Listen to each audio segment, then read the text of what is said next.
Good morning, everybody. Thank you for being here today. If you will, take a moment, like, share, comment on the post, and then you can join me in Genesis chapter 13. We'll begin in verse 14 today.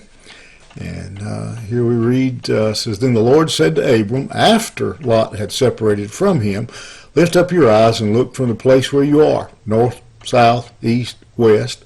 For all the land that you see I will give to you and to your offspring forever. I will make your offspring as the dust of the earth, so that if one can count the dust of the earth, your offspring can also be counted. Arise, walk through the length and the breadth of the land, for I will give it to you.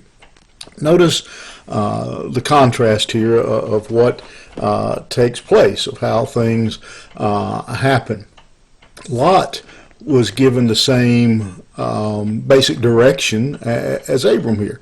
Look in every direction and pick which direction you want to go, and whichever direction you go, I'll go in the opposite.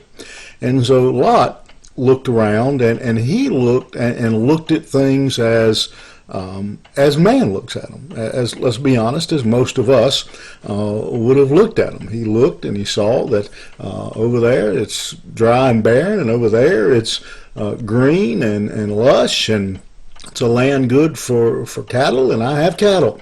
And so he looked at it from the human point of view.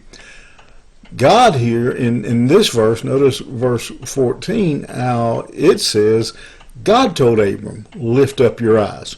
God is now directing Abram's eyes. He's opening his eyes up to the spiritual promise that he has already made and has been working to fulfill in Abram's life, of making him a great nation, of bringing a great nation out of him. And so he tells Abram, you look around. Lot looked around, all he saw was green grass.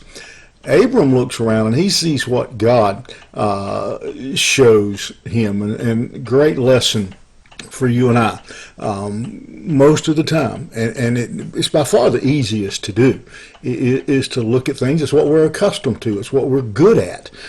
Is looking at things in the natural way, looking at things as a man looks. Again, I hope, I would like to think that if my respected, revered, older, wiser uncle were to put me in that place, I would be I would defer and say, no, sir, you're the wise one, you're the older one, you've took care of me all these years, you pick what you want and I'll take what's left. I'd like to think that, but I can't throw Lot under the bus, because I very well may have picked the green side, just like probably most everybody listening. That's just the human way of looking at things, is what we do.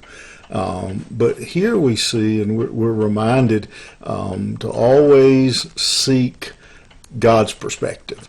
One of the things we keep bouncing back and forth between in this story is when, whether it's Abram or whether it's Lot, is when we the danger of looking at things from the human perspective, of relying on our own strength, our own abilities. We only see what's right in front of us, and forget that God knows all and sees all. And what God is saying, what Lot saw was grass for my flock today. What God is showing Abram is a great future. He's showing him more than today. He's showing him more than tomorrow. He's showing him a future. He shows him descendants. He says more than the dust of the earth. He says if you can count the dust, you'll be able to count your descendants. Well, we know we can't count the dust of the earth, and so he's actually increasing the promise here. This is even greater than what he's told him in the past, when he says that he is going to have innumerable descendants. And God says, and I'm going to give it to you. You're not going to have to do anything. You're just going to have to trust me. You're just going to have to trust me, Abram. Just do as I tell you to do. Just follow me. And that's the great part of being a servant of God, of following God, is that when we obey, when we follow God, then he takes care of his part.